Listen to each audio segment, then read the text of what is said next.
Dear students, in our last session I have explained you about all the process of trading in stock exchange. Okay, and today I am going to explain you about what is materialization. Okay, what is materialization? Today I am going to explain you. Okay, I have also explained you in the last video also. Materialization is nothing but it's a full form of Demat account. Demat account. That is डीमेटेरियलाइजेशन account. Okay, demat account को जब हम expand करते हैं उसी को उसका जो full form है वही है डीमेटेरियलाइजेशन अकाउंट. ओके, आप समझिएगा दोबारा से. डीमेटेरियलाइजेशन मतलब क्या है, जो मैंने आपको पिछले वीडियो में एक्सप्लेन किया था. डीमेट अकाउंट फॉर एग्जांपल, अगर आपको ट्रेडिंग करना है, आपको शेयर्स खरीदना है, तो आपको एक अकाउंट खुलवाना पड़ेगा. उसको हम बोलते हैं डीमेटेरियलाइजेशन अकाउंट, उसी को बोलते हैं डीमेट अकाउंट. ओके, तो डीमेट अकाउंट क्या होता है? सिंपल सा हमको पता है, it is a process where securities held in physical form. मैंने आपको बताया था कि फिजिकल फॉर्म में क्या होता है, जो भी आपका सिक्योरिटीज है उसको रखा जाता है. कहाँ पर रखा जाता है? डिपॉजिटरी. डिपॉजिटरी क्या होता है? बैंक. तो बैंक में रखा जाता है, और वो किसकी मदद से? Demat account. फॉर एग्जाम्पल, जैसे आप समझने के लिए, आपने अपने बैंक में एक अकाउंट खुलवाया. आपके सारे पैसे कहाँ पर जमा होंगे? आपके अकाउंट में जमा होंगे. ओके, तो वैसे जो सिक्योरिटीज होता है, जो शेयर्स होते हैं, जो शेयर्स खरीदते और बेचते हैं, वैसे जो शेयर होल्डर्स होते हैं वो अपने शेयर्स को कहाँ पर रखेंगे? फिजिकल फॉर्म में कहाँ रखते हैं? वो डीमेट अकाउंट में, डीमेटेरियलाइजेशन अकाउंट में. ओके, और इसको एडवांस कर दिया गया है. अगर मान लीजिए आप अब जो भी मैक्सिमम ट्रेडिंग हो रहा है वो ऑनलाइन हो रहा है, तो इसलिए अब क्या हो गया है? Holding in electronic form. अब क्या होता है? अब डीमेटेरियलाइजेशन के थ्रू हम क्या कर सकते हैं? इलेक्ट्रिक फॉर्म में भी क्या कर सकते हैं? इलेक्ट्रिक फॉर्म में भी क्या कर सकते हैं? जो शेयर्स है उसको रख सकते हैं. कहाँ पर?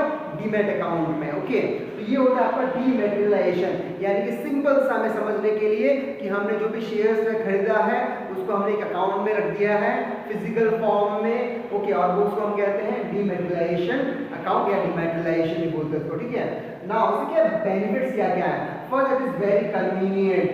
बहुत ही सहूलियत होता है, बहुत ही आरामदेह, यानी कि बहुत ही आराम से, बहुत ही सेफली हमारा जो भी सिक्योरिटीज है उसको एक अकाउंट में रख दिया गया है. Convenient. Second is get loan. अगर आपका डीमेट अकाउंट है और उसमें शेयर्स के जो आपने शेयर्स खरीदा है उसका ट्रांजैक्शंस बहुत अच्छे से हो रहा है, आप उसमें से इनकम अच्छा अर्न भी कर रहे हैं, तो बैंक आपको इजीली लोन भी प्रोवाइड करती है. ओके, आपके डीमेट अकाउंट के थ्रू इजीली आपको लोन भी मिल जाता है. Second, avoid risk. इसमें रिस्क बहुत कम होता है. आपको इसका हिस्ट्री मालूम होगा कि डीमेटेरियलाइजेशन क्यों किया गया. ओके, सबसे पहले क्या गया? पहले क्या होता था? जो भी ये होता था वो पेपर वर्क में होता था. ओके, जो भी ये होता था पेपर वर्क में, यानी कि पूरा का पूरा पेपर वर्क होता था और इसमें बहुत धोखाधड़ी होता था. इसलिए गवर्नमेंट ने क्या किया? गवर्नमेंट ने इसको अब पेपर वर्क नहीं. फॉर एग्जांपल, अगर आप 20 साल पहले की बात करें तो उस समय क्या होगा? जो ब्रोकर्स होंगे, ब्रोकर्स के पास आप जाएंगे, ब्रोकर्स आपका ना फॉर्म भरवाएगा आपसे. फॉर्म भरवाने के बाद आपका शेयर्स को खरीदेगा और बेचेगा और प्रॉफिट आपको देगा. जो भी डिविडेंड आपको देगा कि नहीं देगा कुछ पता नहीं होता था. हो सकता है वो फॉर्म आपसे पैसा ले ले और फॉर्म फाड़ के फेंक दे या इधर उधर भाग जाए. तो बहुत सारी डिफिकल्टीज आती थी. इसकी वजह से क्या किया गया? डीमेटेरियलाइज किया गया कि एक अकाउंट खुलवाया जाए, वहां पर सेफली उसके सिक्योरिटीज को जमा किया जाए. ओके, तो ये इसका थोड़ा सा इंट्रोडक्शन था, ब्रीफ थोड़ा सा हिस्ट्री था इसका. ठीक है. एंड एक और होता है reduce paper work. Paper work क्या हो गया? बहुत ही लेस हो चुका है. क्यों? इलेक्ट्रॉनिक फॉर्म में आ गया है कि आप ऑनलाइन शेयर्स परचेज कर सकते हैं और सोल्ड कर सकते हैं. Okay, now working of demat account. Okay, जो मैंने आपको पिछले वीडियोस में बताया था कि पूरा प्रोसीजर्स क्या क्या होता है. फॉर एग्जांपल, मैंने आपको बताया था डिपॉजिटरी होता है, जो एक बैंक भी हम कह सकते हैं. डिपॉजिटरी होता है. सबसे पहले आप एक अकाउंट खुलवाएंगे किसके थ्रू? ब्रोकर्स के थ्रू. ब्रोकर्स कौन होते हैं? ब्रोकर्स भी रजिस्टर्ड ब्रोकर्स होते हैं. आप लोग बहुत ध्यान से सुनिएगा. रजिस्टर्ड ब्रोकर्स होते हैं, जो सेबी के द्वारा रजिस्टर्ड ब्रोकर्स होते हैं, वही इसका काम कर सकते हैं. कोई फ्रॉड मत फंसेगा. कोई फ्रॉड ऐसा नहीं कि कोई भी आगे ब्रोकर बन गया. नो, रजिस्टर्ड होते हैं और वो लोग रजिस्टर्ड ब्रोकर्स होते हैं. ओके, जो इसका काम करते हैं.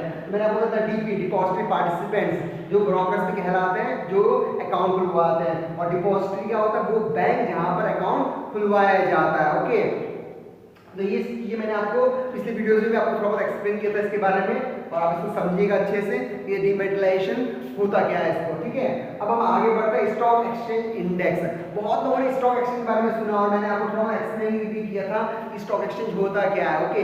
तो आज हम देखेंगे जो स्टॉक एक्सचेंज होता है उसमें जो आपने जो इंडेक्सेस होते हैं, ठीक है ना, जैसे आपने न्यूज़ वगैरह में सुना होगा, बहुत सारी जगह आपने पढ़ा भी होगा न्यूज़पेपर में कि जो निफ्टी है वो आज बढ़ गया है या फिर निफ्टी घट गया है, या फिर आपने सुना होगा जो बॉम्बे स्टॉक एक्सचेंज आज बहुत हाई पे है, आज बहुत अच्छा ट्रेडिंग हो रहा है। तो इस तरीके से आपने सुना होगा। तो आज हम सीखेंगे स्टॉक एक्सचेंज इंडेक्स होता क्या है। तो जो स्टॉक एक्सचेंज इंडेक्स होता है वो नापने के लिए होता है, मेजर करने के लिए कि सही में जो शेयर्स जो मार्केट में जो शेयर्स हैं, जो कंपनीज खरीद रहे हैं और जो कंपनीज दे रहे हैं, जो शेयर होल्डर्स परचेज कर रहे हैं, सोल्ड कर रहे हैं, उसकी वजह से, उसके कारण जो कंट्री में क्या कंडीशन है, इकोनॉमिक कंडीशन क्या है इस समय, इकोनॉमिक कंडीशन क्या है, उसको हम कैसे मेजर करेंगे, उसके लिए हम मालूम चलता है हमें सेंसेक्स या फिर निफ्टी के थ्रू। फॉर एग्जाम्पल हमारे कंट्री में दो ही जो इंडेक्सेस नापने के लिए रखा गया है, एक है बॉम्बे स्टॉक एक्सचेंज और दूसरा है नेशनल स्टॉक एक्सचेंज। जो बॉम्बे स्टॉक एक्सचेंज जो उसको हम बोलते हैं सेंसेक्स, क्या बोलते हैं, सेंसेक्स, ठीक है। तो सेंसेक्स क्या करता है, सेंसेक्स ये बताता है कि आज जो बॉम्बे स्टॉक एक्सचेंज में शेयर्स के दाम, शेयर्स की वैल्यूज बढ़ी है कि घटी है, आज जो मार्केट है वो बूम पीरियड में है कि रिसेशन में है, आज बिजनेस अच्छा हो रहा है कि बहुत बेकार हो रहा है, कैसे नापेंगे, सेंसेक्स के थ्रू, ओके। तो बॉम्बे स्टॉक एक्सचेंज करता क्या है इसमें, जनरली वो 30 ऐसी कंपनीज के स्टॉक्स को पहले सिलेक्ट करता है जिसका बिजनेस बहुत अच्छा चल रहा है, ओके।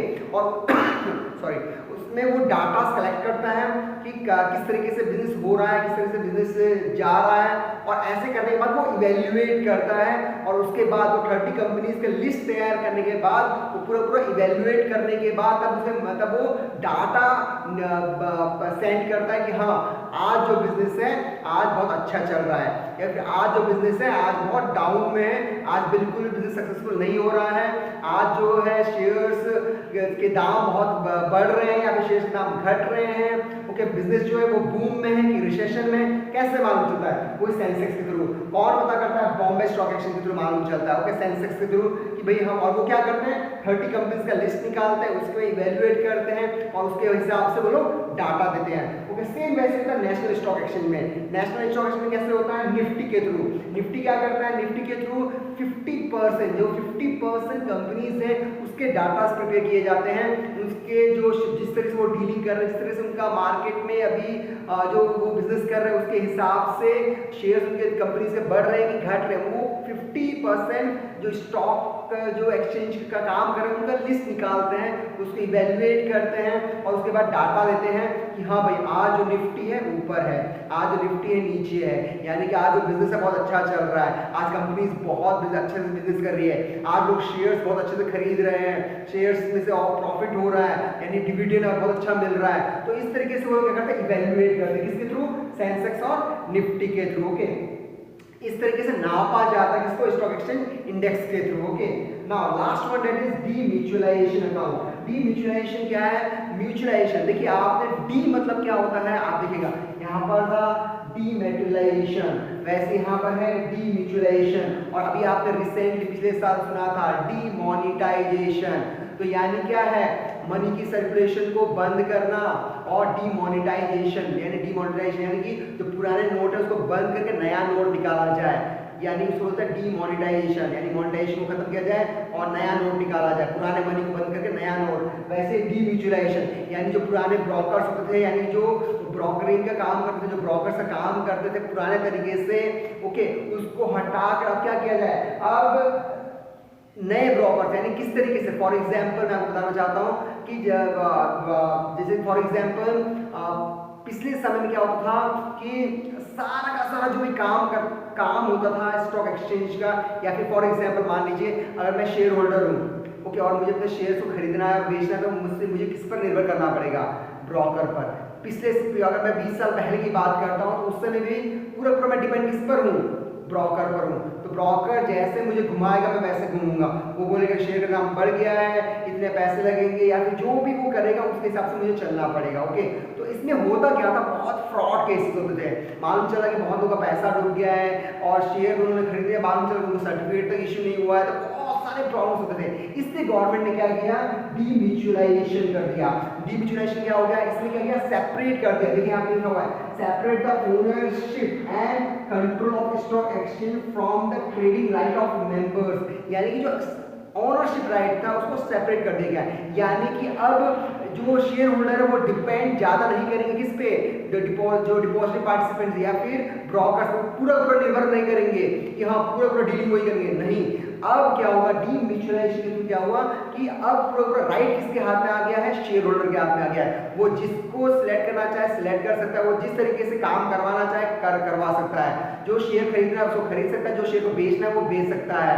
इन्वॉल्वमेंट तो रहेगा ब्रोकर का, लेकिन फुल इन्वॉल्वमेंट नहीं रहेगा।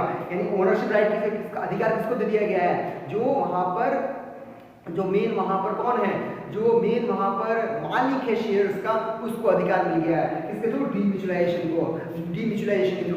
वैसे आपका डीमैटेरियलाइजेशन, यानी इसमें क्या हुआ था, मैंने आपको बताया था कि अब मटेरियल फॉर्म है, अब क्या होगा, मटेरियल फॉर्म को हटा दिया गया है। ओके, अब क्या होगा, डीमैटेरियलाइजेशन होगा, यानी कि पूरा पूरा अकाउंट बनाकर वो सब चीजें होगा, बिना अकाउंट के नहीं होगा। ओके, यानी पेपर पर हट गया, अब पूरा पूरा क्या होगा, इलेक्ट्रॉनिक फॉर्म में बढ़िया तरीके से होगा। ओके, तो आप इस वीडियो को देखिए अच्छे से, थोड़ा सा इंपॉर्टेंट टॉपिक्स है इसमें, कुछ कुछ पॉइंट्स जो आपको याद रखना पड़ेगा, तो उसमें कुछ शॉर्ट नोट्स बनाइए जो आपके मेमोरी में लंबे समय तक रहे। इसको पढ़िए अच्छे से और आगे बढ़िए।